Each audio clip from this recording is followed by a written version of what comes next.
Thank you. DCP. DCP. DCP. DCP. I like that one. Asanteni sana vijana wetu. Vijana oi. Vijana oi. DCP oi. Vijana pahali yote mmetoka watu wanasema nini? Vijana wenyewe wanasema nini? Na pahali wametoka wananchi wanasema nini? Mambo ni one time. Asanteni sana. Thank you very much.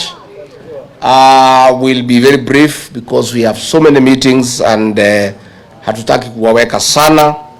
Let me first thank you, our young leaders, for creating time to come and engage with us and for making a very bold decision to pursue leadership. Leadership is a calling. And nobody will come to bring you leadership nyumbani. Wewe mwenyewe utatoka nyumbani uende utafute uongozi. So for you being here, we really appreciate. And I want to thank our youth leader, Wanjiku Thiga, for very good organization. And I have listened to our youth leaders who have spoken here and I'm very happy. Let me appreciate the resilience and the sacrifice of our young people to liberate their country. This country is in deep trouble. We face extinction, we face anguish and many challenges ahead. But God has been gracious to this country that our young people, the Gen Zs and the millennials, have taken a very firm stand that they will take an active role to liberate their country from oppression, from abductions, from extrajudicial killings, theft, mismanagement of public resources, nepotism, tribalism, and no other ills that bedevil our country, courtesy of one Githinji. Nyinyi vijana nataka kumwambia pongezi. You know, on June 25th, when our young people came out in large numbers to say enough is enough, I, Rigathi Gachagua, was not even aware of the existence of the Gen Zs.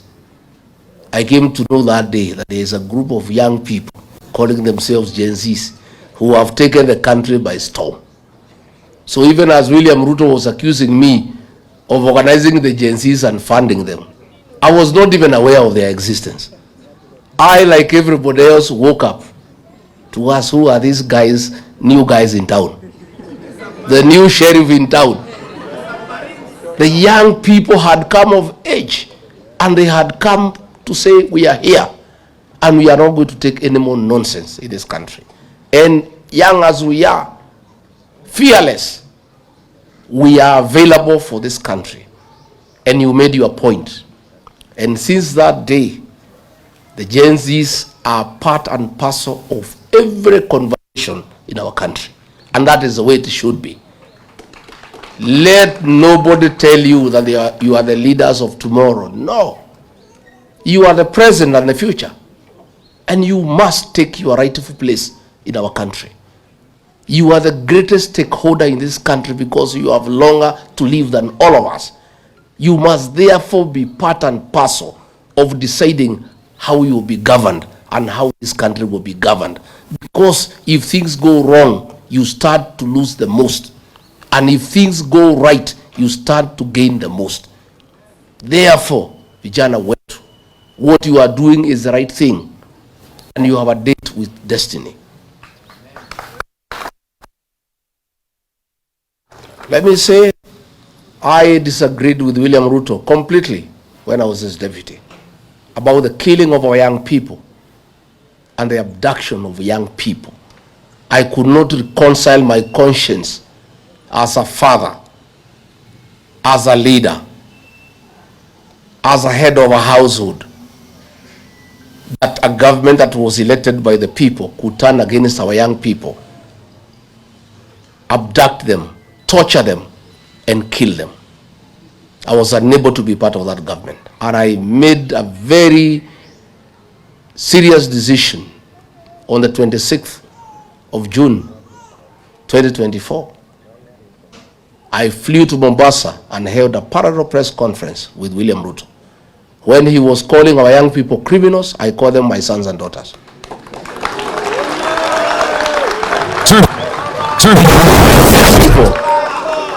Many people try to stop me from having that press conference. Oh, you cannot speak when the president has spoken. But I say the president is behaving like an animal. I am not an animal myself, I'm a human being. And I must dissociate myself from his utterances. These are young people who are fighting for their country and for the right thing. And he is calling them criminals. And they are not criminals because what they were disagreeing with is what is criminal in nature. And I therefore affirmed our young people, and I said I want to be counted, that these are our young people, they are my sons and daughters, and they must be given a chance. And that's when I disagreed with William Ruto. After that day, until he threw me out of office, we never spoke again. He would just pretend to greet me in public, but he could not agree to face me because I would look at him at his face and ask him, why are you killing young people? You know, so my good people, DCP is your home. This is the home of the Gen Zs and the millennials. And my mission is very simple. Is to help you, the young people, get rid of Kasongo and take your rightful place in the governance of this country. Hata nikimaliza hiyo niende wa Munyoro nikapumzike, I'll be quite happy. Kasongo waende, vijana wachukue nafasi.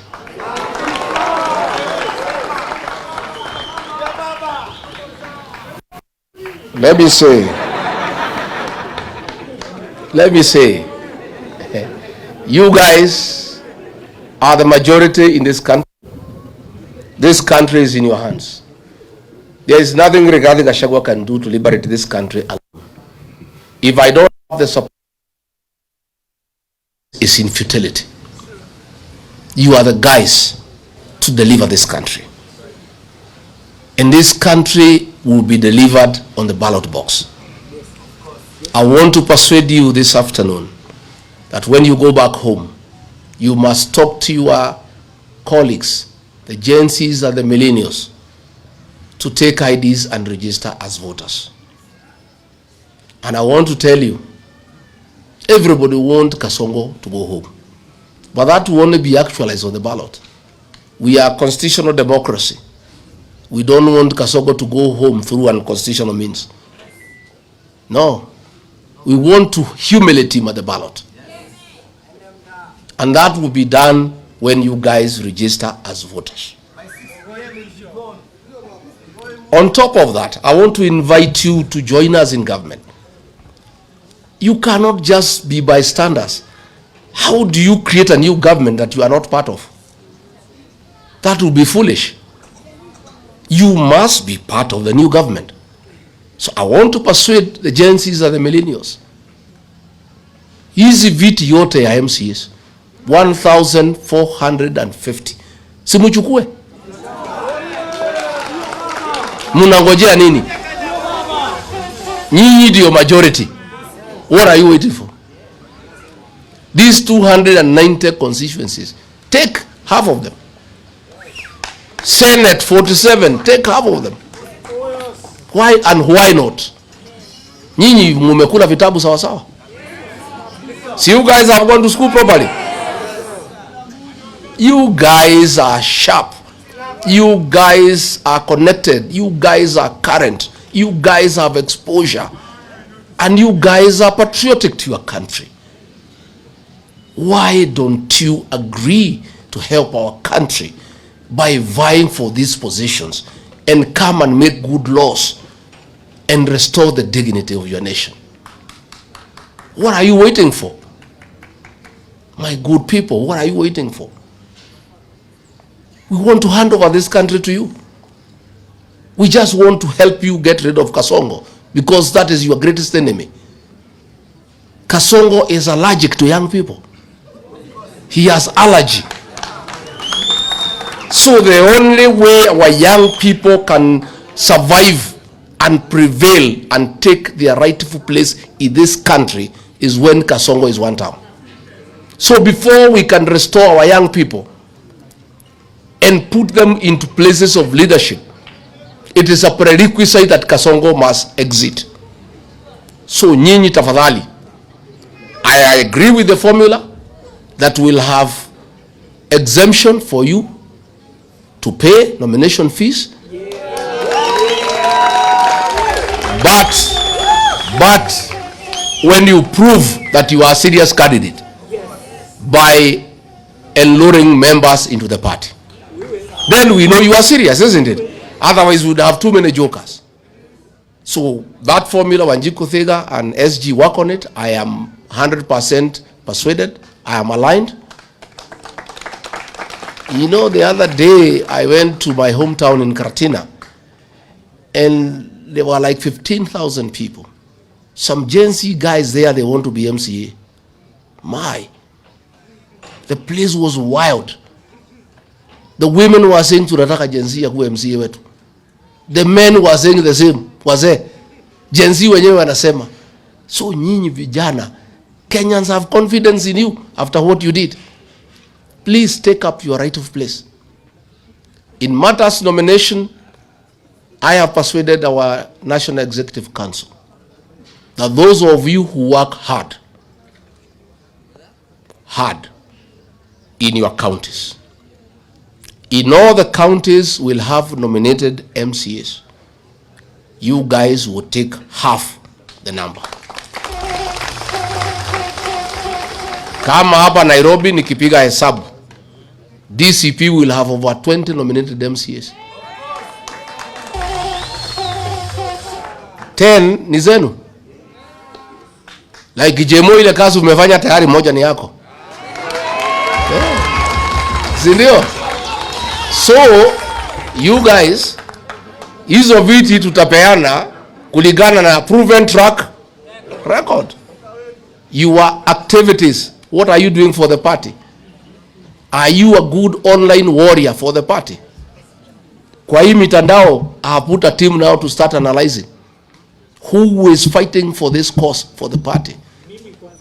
Bas, kwa mtandao, wale wanapigania chama na sisi kwa mtandao, it will also be one of the methods we shall use to identify the people we nominate to go to the county assemblies.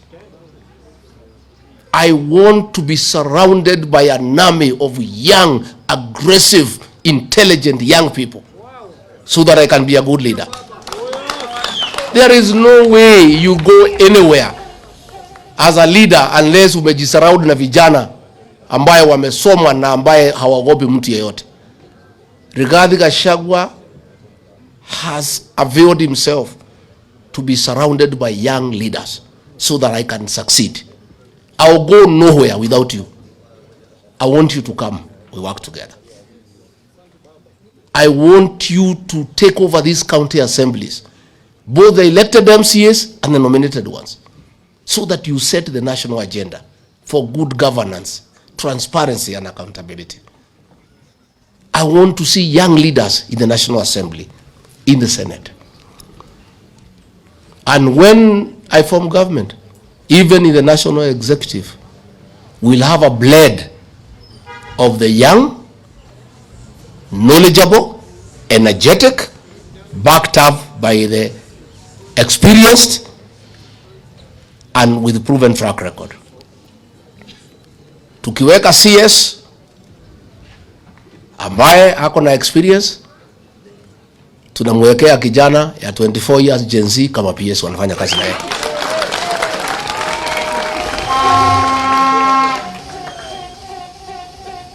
A Rigathi Gachagua led government will bring to the fore the leadership of our young people.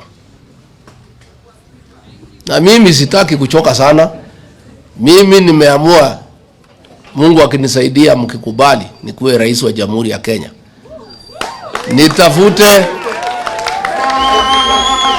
Nitafute vijana, nijaze kwa serikali. Watu wange kazi, I take the credit.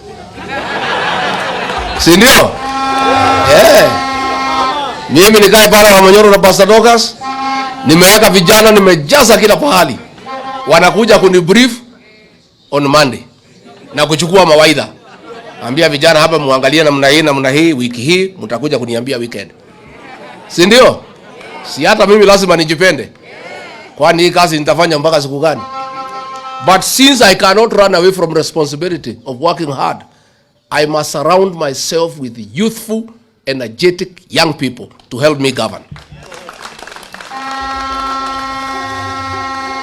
And you guys, you'll be all over. You will be in every office in my government. You will be in every institution. You will be in every parastatal. You will be everywhere. Watu waanze kuzoea nyinyi mapema. You guys are the present and the future of our country. And unless we hand over this country to you, this country is doomed. Hawa wazee wametuangusha, wacha tujaribu hawa vijana. Na mimi, I am ready and willing to partner with you. Nyinyi mko tayari? So in our party, please start your activities and assert yourself. Na hakuna mtu atakuja kukuchukua nyumbani uongoze. Wewe mwenyewe ndio utaoda huko nje uanze kuongoza watu. And this is the way to start. So recruit members. Be active in party activities. And you have seen when I come in the countryside, mkutano wangu lazima nipatie majenzi waongee. And that will continue. Because all those things we discuss is about you. So how do we discuss things to do with you and we don't allow you to participate in that discussion? So please, mimi nimefungua roho yangu, nimefungua milango yangu, naomba tufanye kazi na nyinyi. Naomba tusaidiane. Muko tayari? Muko tayari? And I want to say, you know, Kasongo ametudanganya, alisema ataweka ICT hubs kila ward, mumeziona? And you know this guy is actually mannerless. You know, let me ask you. He told us ataweka sisi pesa kwa mfuko. Ile kidogo tulikuwa nazo akato? Ni muongo si muongo? Now he is telling Kenyans that apatiwe nafasi ati to make Kenya at the first world. Now, this man, in a record 3 years, he has destroyed the education system. In a record 3 years, he has destroyed the health system. In a record 3 years, ameharibu biashara. Kila kitu ameharibu, nothing is working. And he thinks Kenyans are foolish that he can trust them, and they can trust him, that he has a capacity to make Kenya to be first world. Kama ile tumekupatia mwaka 3 umeharibu.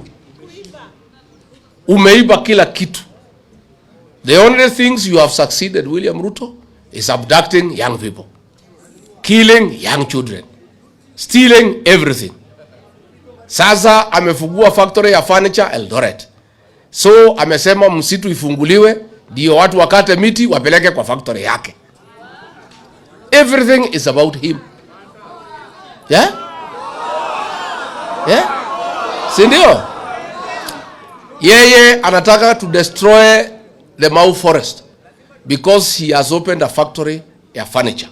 So he is saying no imported furniture. Furniture yote itatoka kwa factory yake na miti itatoka kwa misitu yetu. So he wants to destroy all our forest, the whole ecosystem, and destroy it. Mambo amefungua factory ya chuma. Ndio sasa anaweka mambo ya affordable housing. Amefungua factory ya tiles. This man is in every field ya biashara. Amechukua biashara yote Kenya. mpaka matatu amechukua na watoto wake. Sasa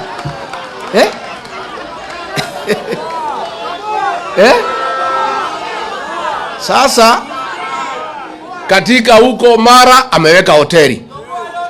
Aposeli, he is demanding from Governor Lenku 400 acres aweke hoteli. Huko Samburu National Park ameweka. This man has taken over all businesses and driven kila mfanyibiashara out of business. You know? Sasa tunashindwa, nyinyi vijana mukileta mchezo mkose kuchukua kura, kwa sababu nyinyi ndio tegemeo letu. You are the only guys Ruto cannot bribe. You guys, you are the only people he cannot intimidate. You are the hope of this country. Without you guys there will be no country. Please, my sons and daughters, I plead with you, save this country. Save this country. Register as voters. Again, contest all these seats so that we can also have a good voter turnout when your supporters are coming to vote for you. Then tufukuze Kasongo, nyinyi mchukue nafasi tuendeshe Kenya yetu. Mwai Kibaki gave us free education. Ameharibu. Kila kitu imeharibika. He is saying that since Mzee Raila has rested, that he has no opponent. Let me tell him, wewe William Ruto, Rigathi Gachagua is not your opponent. Kalonzo Musyoka is not your opponent. George Natembea is not your opponent. Martha Karua is not your opponent. Eugene Wamalwa is not your opponent. Your greatest opponent, in case you didn't know, are the Gen Zs and the millennials.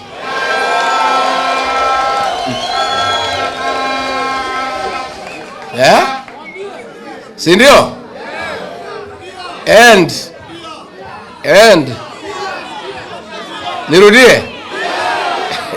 Nirudie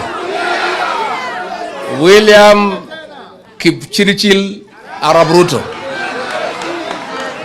kama huna habari, mimi nasikia unajigamba ati vile mzee wetu Agwambo amepumzika, ati wewe huna mpinzani.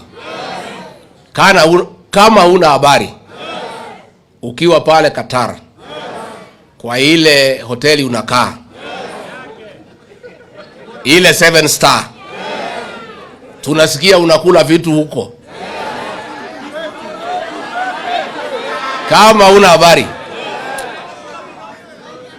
William Ruto, your greatest opponent, if you don't know, are the Gen Zs and the millennials of the Republic of Kenya. Number 2, kama huna habari,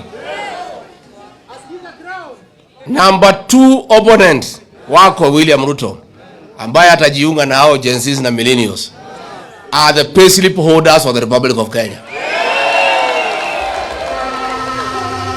Kama huna habari, wale mama mboga na watu ya bodaboda ulidanganya ati tutawatoa chini wapadishe juu, utaweka pesa kwa mfuko, ukarudi kwa mfuko ukatoa kila kitu. Those are your opponents. Kama huna habari, wale wa mama na wazee ulibomoa manyumba zao hapa Nairobi karibu na mto, hao ndio wapinzani wako. Kama huna habari, wale police officers umeharibu insurance scheme yao, watoto wao wanahangaika. Those are your opponents. In a nutshell, William Ruto, your opponents ni kila Mkenya. Yule candidate tutatoa moja ni kwa niaba ya hiyo wapinzani wako, but that is not your opponent.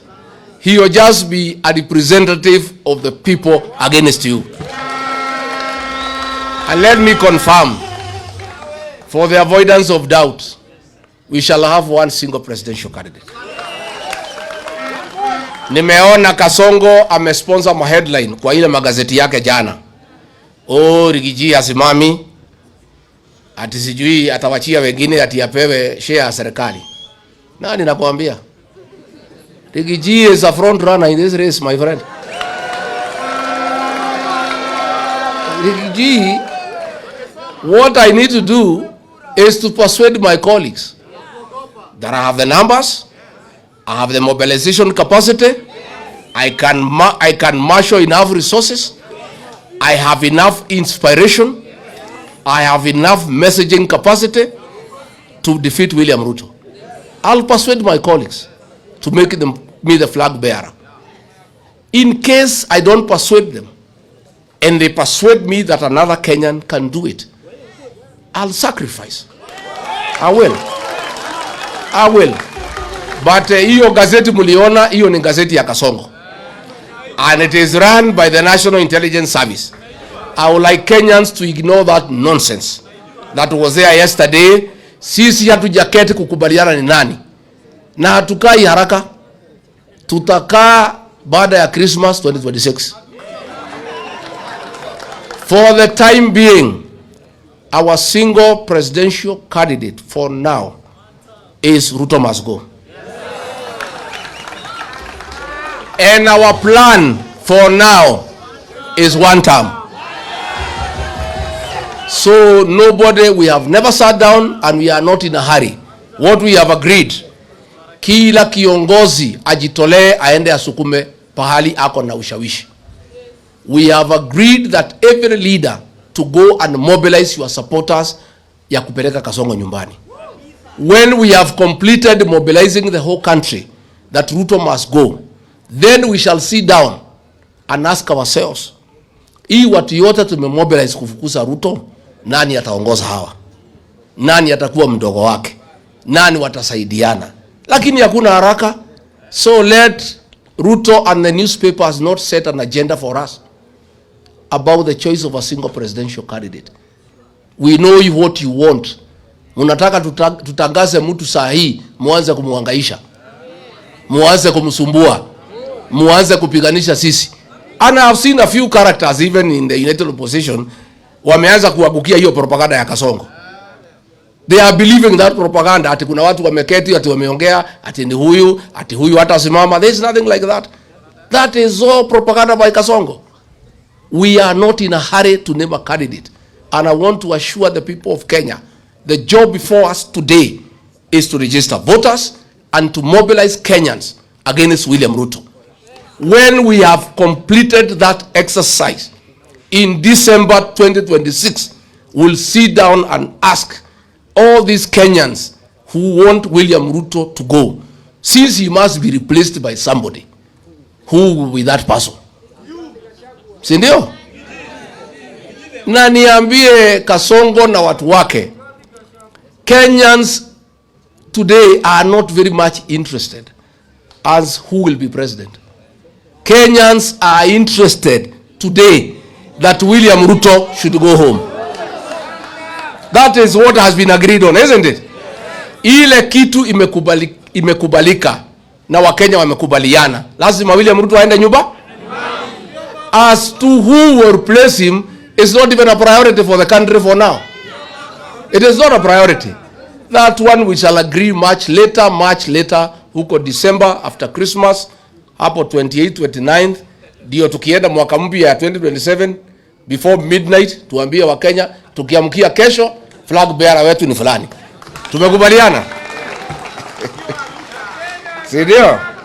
So mimi sitaki nipitishe kutoka hapo. Nimesikia Kasongo akisema we are average thinkers. It's okay. Wewe endelea kutusi sisi. Continue abusing us.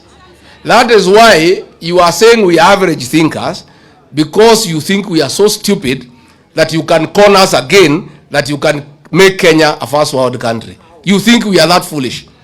And that is why you are saying that we are average thinkers. You know, ati unasema ati tuache ujinga, ati tutoe pesa vile tumetoa ya housing. Ulitulazimisha. Hakuna mtu alitoa pesa ya housing, you forced us. And I want to announce again, mkinipea hii kiti ya rais, Kazi ya kwanza tukitoka Kasarani, tukifika State House, the first executive order is to scrap the housing levy. And all these houses that have been built will be handed over to the county governments to manage them, raise enough money, and pay back all the workers of Kenya. Then from there, manage them. So, sisi tuko sawa. Young people, please do what you must do. Mimi nataka nikija, nataka nikitembea, nikute nyinyi kila pahali, mume take charge. Take charge of our meetings. Take charge of our meetings. Take charge of the narrative. Hizi viti tafadhali ya ma MCA ya wabunge mchukue. Kwani nyinyi mkiwa ma MCA mtajikuna? Kwani mtatapika? And what is the problem? Now you are the majority. So mimi niko nimefurahi, we have several by elections. Please help us. Pale Mbere watu wamenipigia. Unajua ndiambia watu ya Mbere tumefungua mahoteli huko ya Kasongo, ya Zabrano, ya Karinda, ya Roko, wakule waendelee kukula lakini wasiuze kura. Sasa wamenipigia sema Rigathi, tumekula pesa hii mtu tumechoka, kuja ufunge hoteli. Tuende tuchague kanisa. Watu ya Mbere wananipigia. Mimi naambia watu ya Mbere hakuna, nyinyi endeleeni hiyo hoteli. Kuleni wiki hii. Mimi nitakuja kufunga mahoteli Mbere. I'll come and shut down all those hotels. Na ile kivumbi tutaonaisha Kasongo hapo Mbere North. I'll go personally to Mbere myself. I shut down all the hotels. Ile ya Kasongo, ile ya Soprano, ile ya Ruko, ile ya Karinda.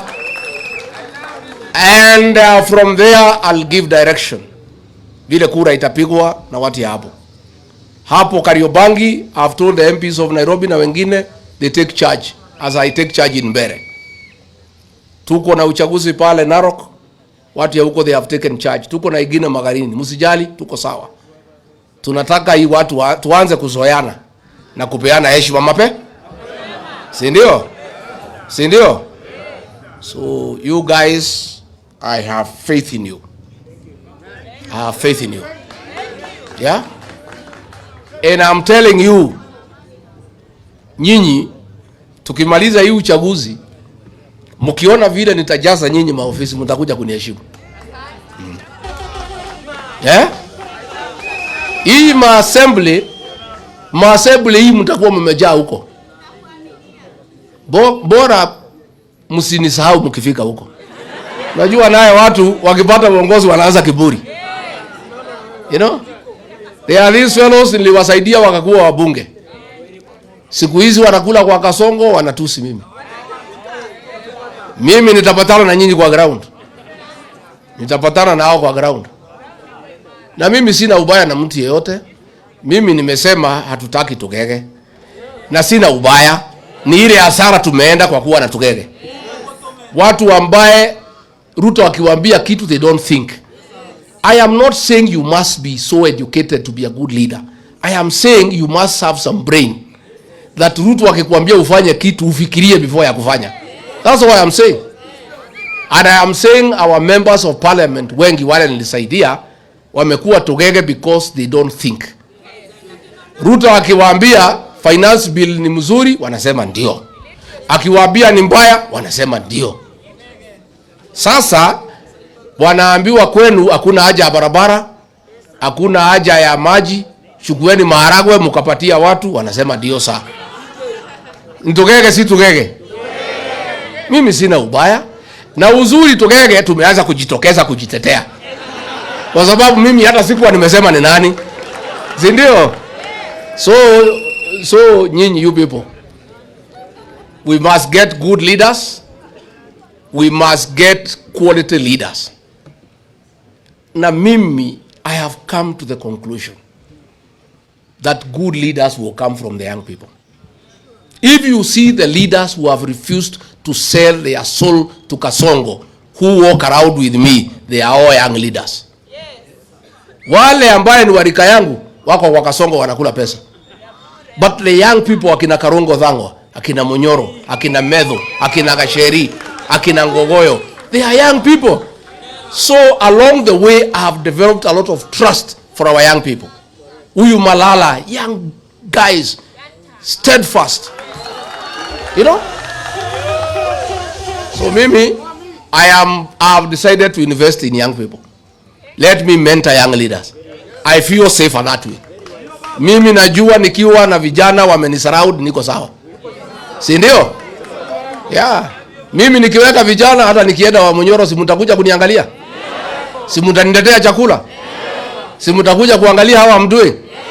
I am safer as a leader when I have young leaders around me. And that is what I want us to do. So mukienda nyumbani musalimiane, na mimi nawapenda sana na ninawaamini sana. The future of this country is in your hands. Please don't let this country down. Do the right thing for this country. Rise up to the occasion and deliver our nation. Please don't take this as a joke. You have less than 2 years to restore our country, and this country is in your hands. Asanteni sana, Mungu awabariki.